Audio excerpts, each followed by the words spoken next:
B. Collins. Peter B. Collins, news and comment. It's Thursday, February 27th, 2020.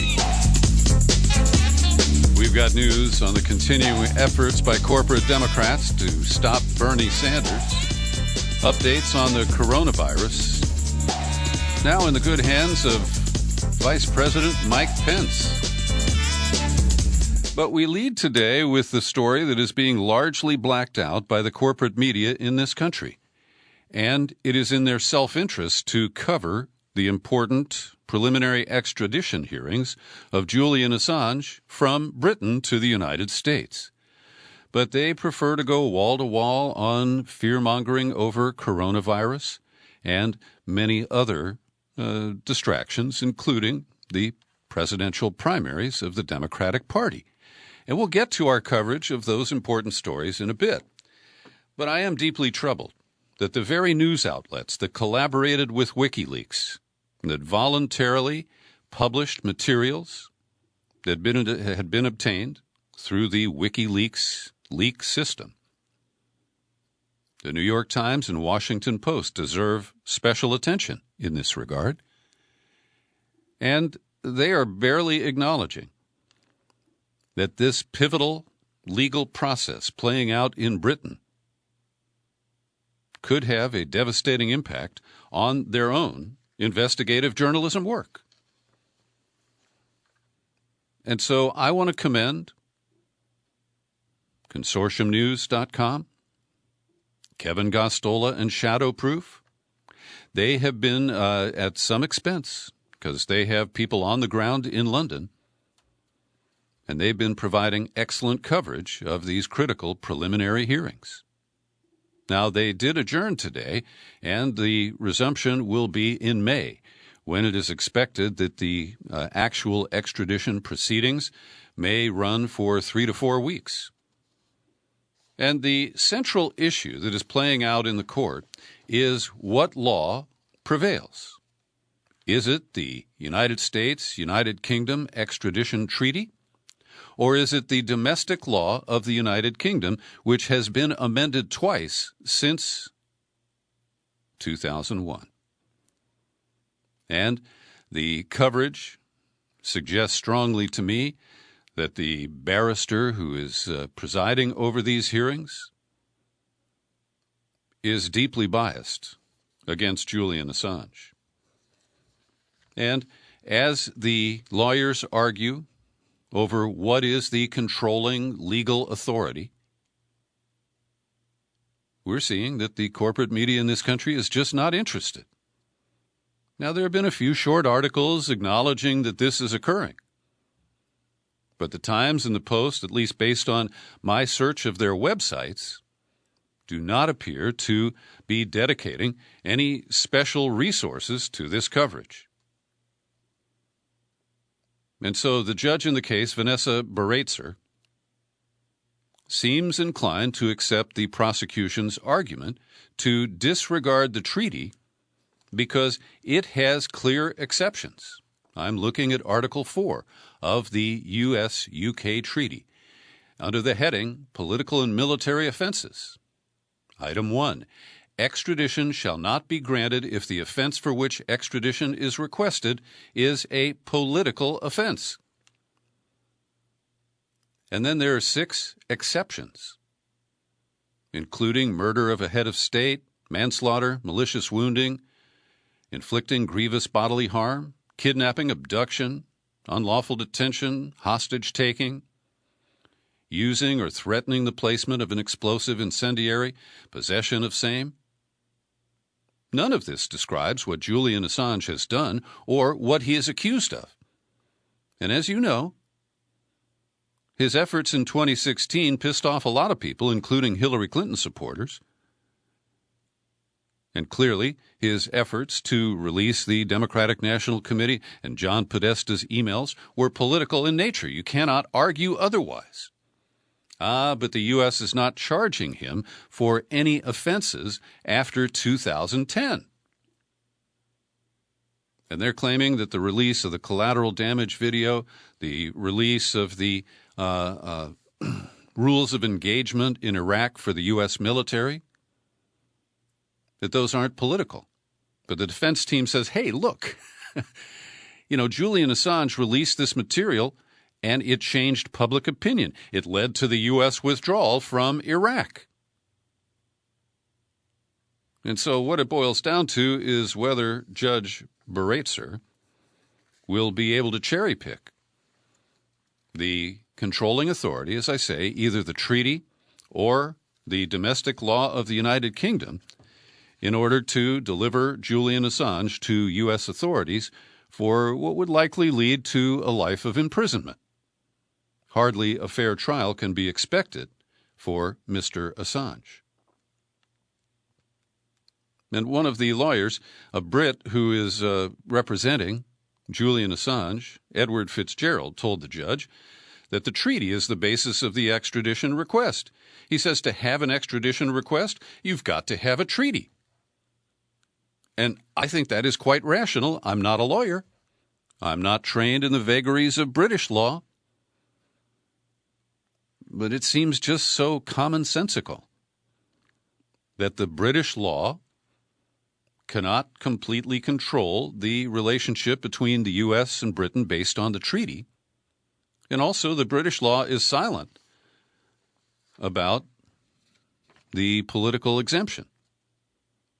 So having the political exemption in the treaty is not, from what is argued, being nullified by what is in the British law, even though it does not contain an exception for political acts. So this is setting the stage for the full extradition hearing, as I said, which will be held in a couple of months. And once again, Consortium News is publishing commentary from Craig Murray, who has been sitting in the spectator booth, and he offers a lot of eyewitness details about the way Assange is being treated, because he's basically sequestered in the back of the courtroom behind a bulletproof glass enclosure. He has trouble participating. And the judge has listened to him and then kind of ridiculed him. She gave him some headphones yesterday, and he took them off after a while. It's not clear whether they made no difference or he was just trying to be a little bit resistant. I also want to recommend Consortium News has published a thoughtful, pretty academic or intellectual essay by my friend Pepe Escobar related to the plight of Julian Assange. And he cites two French books, Michel Onfray's book published last year called Theory of a Dictator. He is the top dissident, politically incorrect French philosopher. He starts from where Orwell left off to examine the key features of a new-look dictatorship. He tracks 7 paths of destruction: to destroy freedom, impoverish language, abolish truth, suppress history, deny nature, propagate hate, and aspire to empire. And I encourage you to read Pepe's piece. He also cites another French intellectual named Juan Branco, arguably the most brilliant young French intellectual, he says, an heir to a fine Sartre-Foucault Deleuze tradition.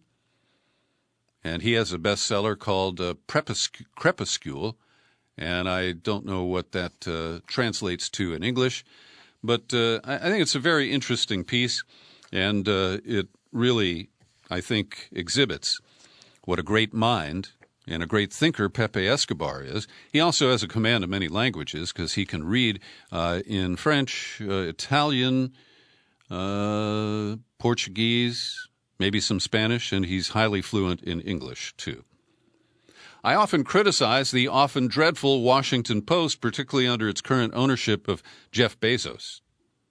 And I will criticize the Post again before the end of this podcast. But I want to take a moment to give them some praise, because today I was shocked to read a piece under the byline of 2 professors, John Curiel and Jack R. Williams. Headline: Bolivia dismissed its October elections as fraudulent. Our research found no reason to suspect fraud. And get this, in the first sentence, paragraph 1, They described the November 10th change of the guard as a military-backed coup against incumbent President Evo Morales. Now, we've already moved on here in the United States because the OAS, the Organization of American States, immediately said that the election was fraudulent.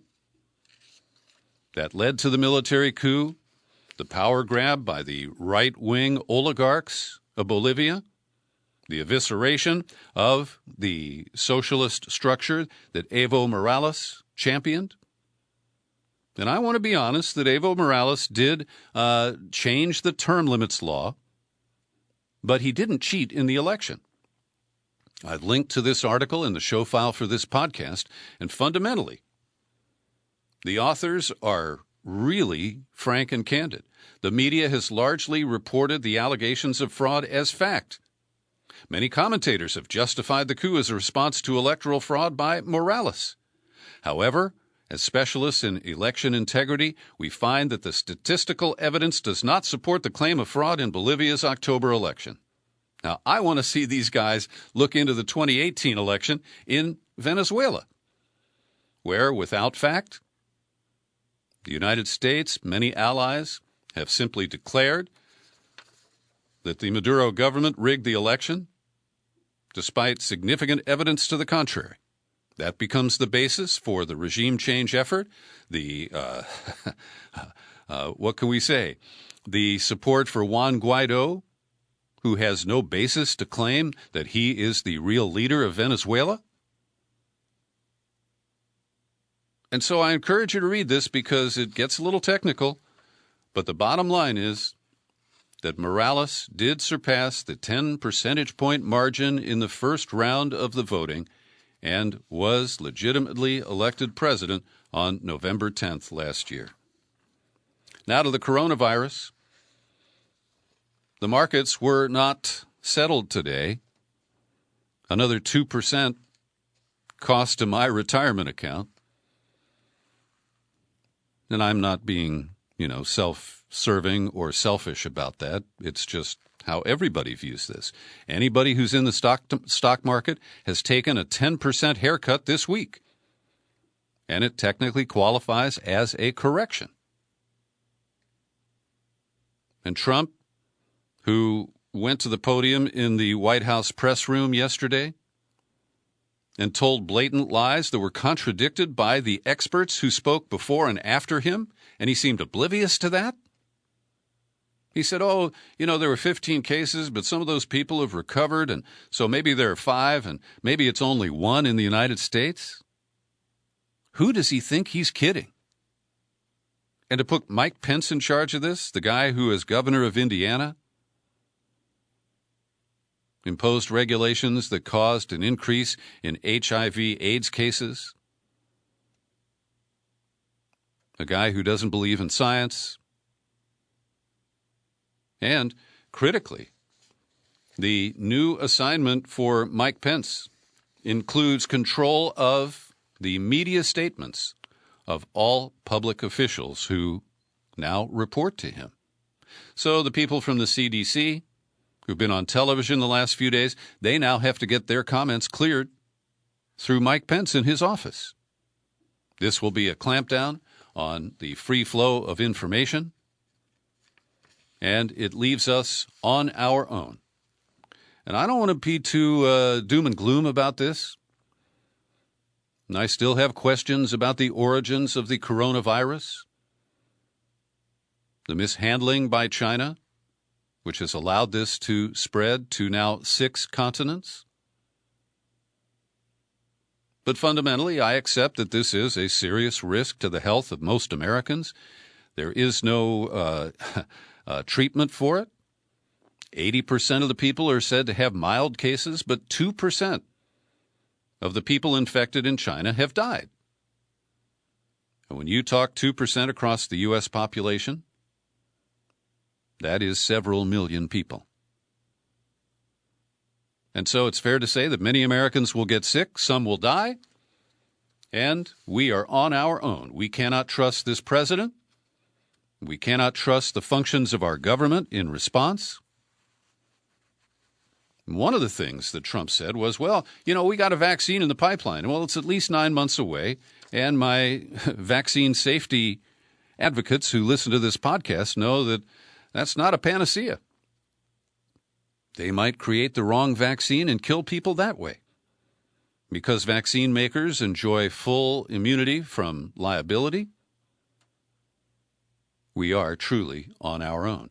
And to his credit today, responding to Trump's claim that some Americans may not be able to afford the vaccine when it becomes available, Bernie Sanders just slammed him. And I do believe, while I don't like to exploit crises, whether it's the stock market crash hurting Trump's electability or the coronavirus pandemic leading to opportunities, but if we see a case where Americans die from coronavirus because they don't have the money to buy the vaccine, it could open many minds to Medicare for all and to the substantial reform of our health care system that Sanders is advocating. As you know, I'm a big fan of Whitney Webb, the reporter for Mint Press News, who's based in Chile in South America. And she published a piece I had never heard about the World Bank's pandemic bonds. And she makes the case, I've linked to her story, you can read it, that the World Bank in 2017 started selling pandemic bonds. And the idea is that if there is a pandemic, nations that can't afford a response would be funded through these bond proceeds. And she reports that quite a staunch, a tranche of these bonds don't come due until July of this year. And so by not declaring a pandemic, the investors don't lose their initial investment. Now, they've been paid returns on these bonds since they bought them. But their original investment, their stake, is still at risk. So payout on the bond is suspended if a pandemic is declared. Oh, it just shows us how the financial world controls the rest of the world. And it's scary to think of 4 more years of Trump, or the people who think that a billionaire oligarch like Mike Bloomberg would be much different from Trump when it comes to profiteering on the misery of the masses. Well, the efforts to stop Bernie continue. New York Times reporting that after they interviewed 93 Democratic Party officials, all of them superdelegates, they found overwhelming opposition to handing the Vermont senator the nomination if he arrived at the convention with the most delegates, but fell short of a majority. And this shows that the rear guard of the Democratic Party, the real core of it, the veteran leaders with deep ties to corporate America, the people who don't believe in Bernie Sanders, like former Senator Chris Dodd of Connecticut, former DNC chair, people are worried, he said. How can you spend 4 or 5 months hoping you don't have to put a bumper sticker from that guy, referring to Sanders, on your car?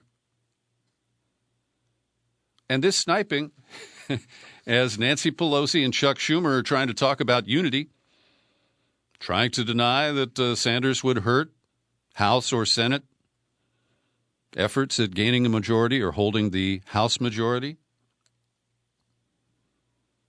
People are talking about that if Sanders is the nominee,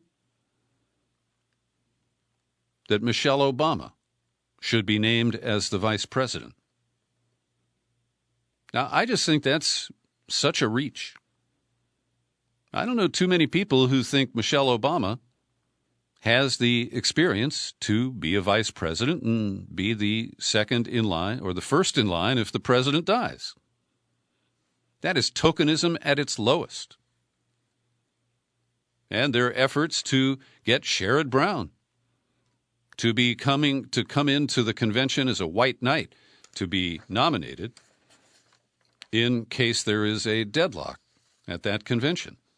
Then we have Bernard Schwartz a mega donor to the party who chipped in hundreds of thousands of dollars to support Pelosi's return to the speakership in 2018.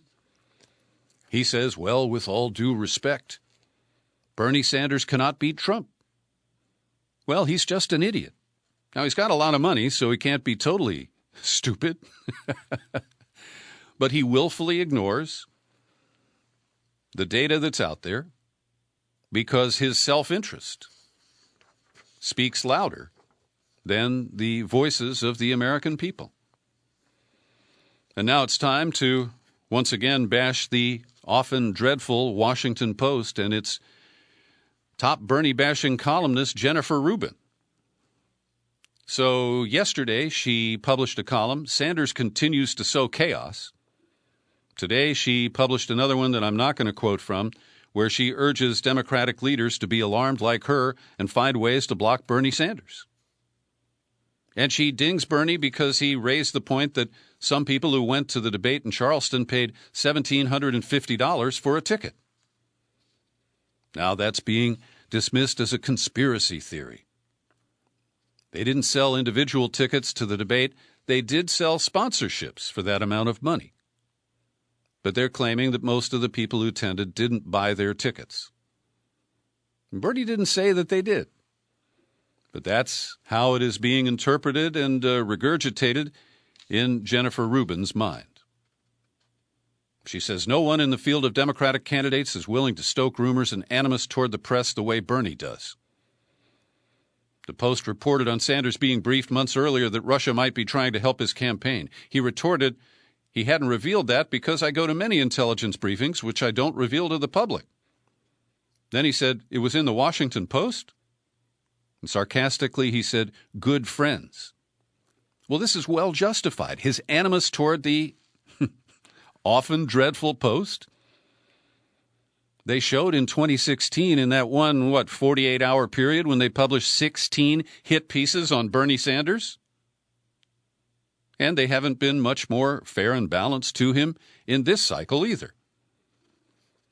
And then Rubin dings Sanders for picking fights because he didn't back down when the demagogue smeared him over the answer he gave to Anderson Cooper's gotcha question on 60 Minutes this past Sunday. And the diversion into all this talk about Cuba, when there are much more substantial foreign policy issues to wrestle with, including Venezuela, Bolivia, Iran, Iraq, Syria, Afghanistan, Yemen. It is an insult to the American people. But Jennifer Rubin finds it to be useful. And then she shifts to Bernie's repudiation of the invitation to speak to AIPAC and suggests that he is going to be portrayed as a blame America first Democrat. And this shows how people who claim to be Democrats have become neocons. They embrace American exceptionalism, our military misadventures, and Sanders is a problem for the continuation of those policies. She says that Sanders stirs and riles up his base, perfectly glad to attack his own party at the expense of fellow Democrats. Well, he tells the fucking truth. Not always. We'll get to some of the criticisms of his foreign policy here in a moment. But when he has spoken in the debate about Israel and the Palestinians, it's not to divide people. It's to fight for what's right against the the bought and paid for members of both parties who are loyal to AIPAC at all costs. So a new study by 538 shows that basically the South Carolina debate didn't move voters. When they compared the pre-debate and post-debate numbers, Sanders was up by a point, Biden was off by a point, Elizabeth Warren down 2 points. And the reporters say here Tuesday's debate didn't trigger any big moves in who respondents said they were considering supporting. Warren had the biggest shift. She lost 2 percentage points. Klobuchar lost nearly as much. And the only two women on stage were also the only candidates whose potential support declined by more than 1 point. And when the same group of respondents were asked about electability, well, Bernie Sanders ticked up 0.8% to 60%. He's the leader in that category. Biden is in second place at 56%, and Bloomberg in third place at 50%. And Biden and Bloomberg's numbers in that category did not change much at all. One of the other outcomes of this debate are the false claims that Sanders loves dictators. And I have linked in the show file to a great video, it's only 5 minutes long, put together by Mehdi Hasan, who's a pretty talented reporter over at The Intercept. And I want you to click on the link and watch the video, because he examines the false charges against Sanders, and then he tells you, you see pictures of Joe Biden sitting down with all kinds of dictators. And so the hypocrisy in those attacks on Sanders are quite evident when you look at Hassan's report. Also, a new analysis that my friend on Facebook, Jay Cryer, posted shows that Google has some favorites. And this is an analysis based on campaign emails. So a group signed up for emails from every campaign. And in 63% of in 63% of the cases, Pete Buttigieg's emails went directly to the main page of the Gmail account. 9% went into promotions, and 28% went into spam. Andrew Yang is favored. 47% of his went into the primary email account, but almost half, went to spam. Bloomberg, 83% go into promotions, but he gets 17% in the main email account. But check this out. Bernie Sanders, 2% of the emails are delivered to the main account. Same with Tulsi Gabbard, Cory Booker, Amy Klobuchar, and 0% of Elizabeth Warren's emails went directly into the main email account. 85% promotion, 15% spam. And Google's subsidiary YouTube won a federal appeals court ruling here in San Francisco yesterday. Dennis Prager, who is a right-wing talk radio host based in Southern California, had sued YouTube. But the judges say that YouTube is a private company. They're not a government agency subject to the First Amendment and constitutional guarantees of free speech. And the judge who wrote the ruling said the First Amendment prohibits the government, not a private party, from abridging speech. Barack Obama has maintained very, very consistent radio silence in the presidential Democratic primary this year. But he did sic his lawyers on a pro-Trump television ad from a committee because it lifted the audio track from the audio book of Obama's 1995 bestseller, Dreams from My Father. And it is deployed, weaponized against one Joe Biden. And the ad lists a series of comments. Plantation politics, black people in the worst jobs, the worst housing, police brutality rampant.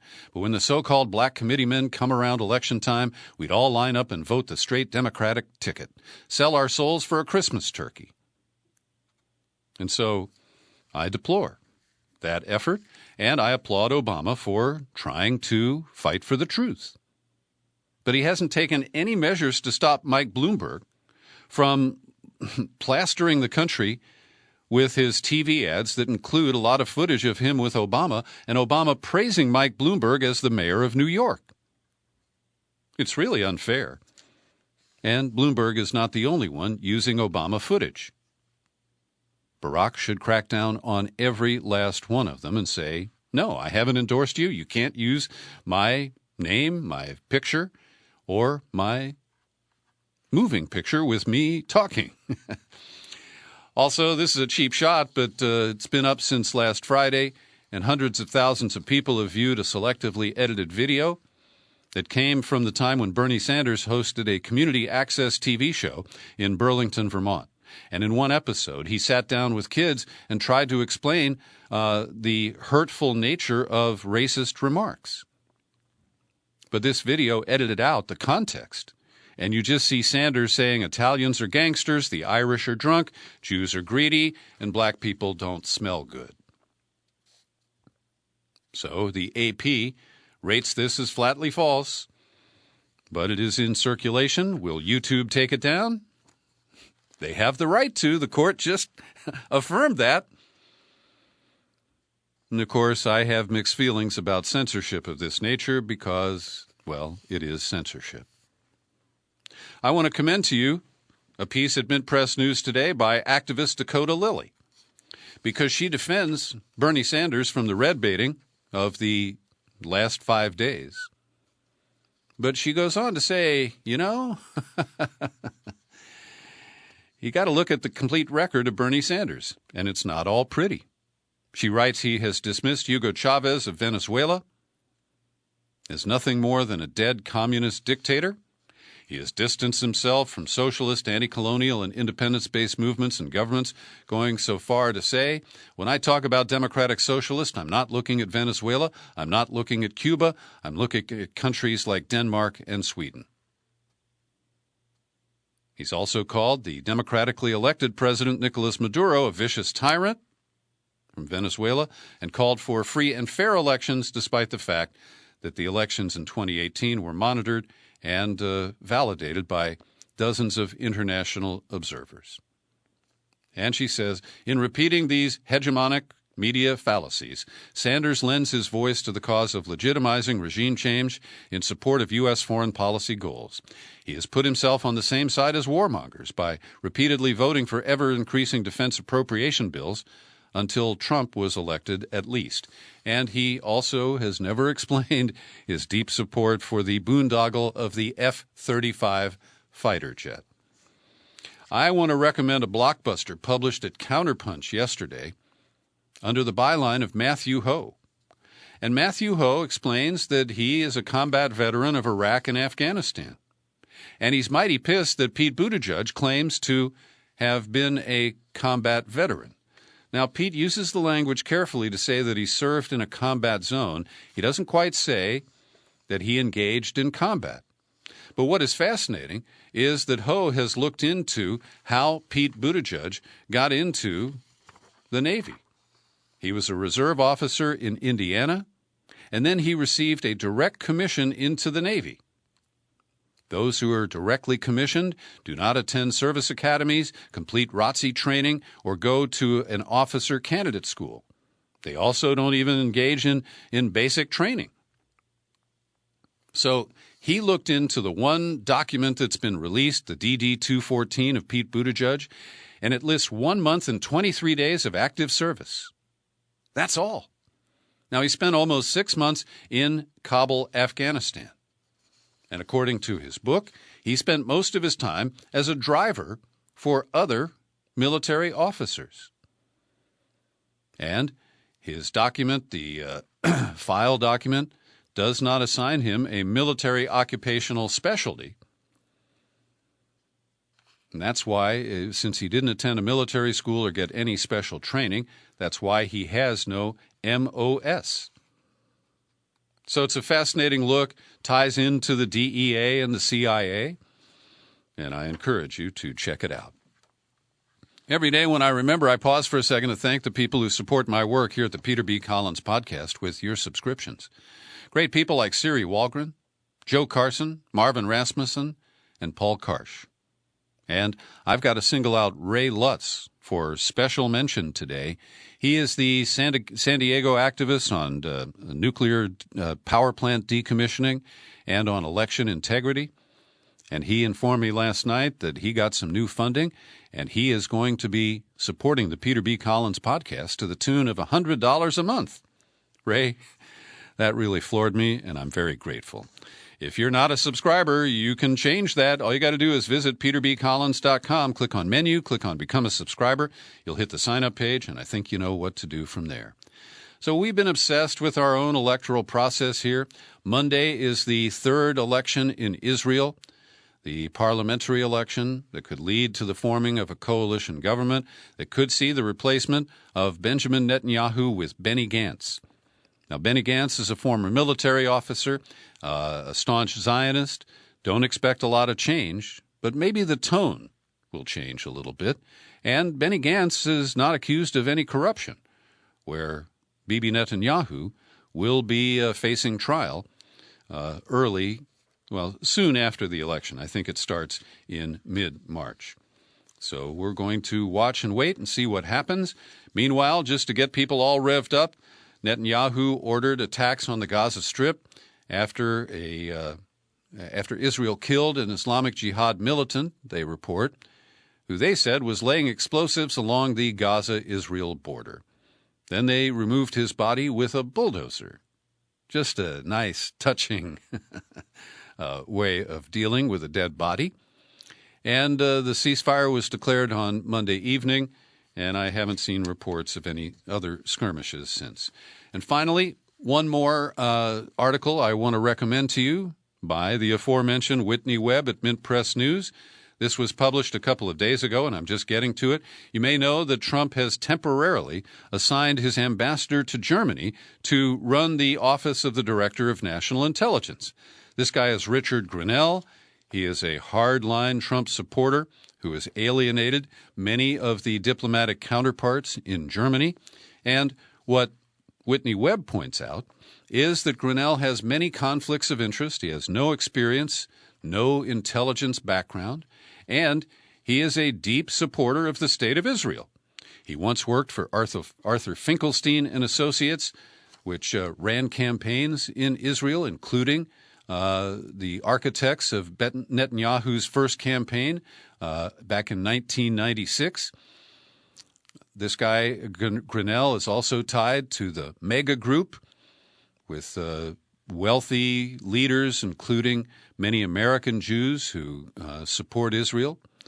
And the Finkelstein office worked on the campaign of the far-right leader, Avigdor Lieberman, who's on the scene today. And so it's a fascinating look. Also, soon after Grenell became ambassador to Germany, he requested a meeting with Benjamin Netanyahu, who met him at the Berlin airport. And after that, Netanyahu told reporters that Grenell is a big fan of Israel. And Grenell himself has stated that he views his support for Israeli peace or security as a biblical mandate. Now that is a frightening combination of religion and right-wing politics, epitomizing the era we live in. Thanks for listening to my daily news and comment podcast. You're free to share it all over the place. You'll find it on YouTube. And I'm Peter B. Collins. Happy trails to you until we meet again. Happy trails to you. Keep smiling.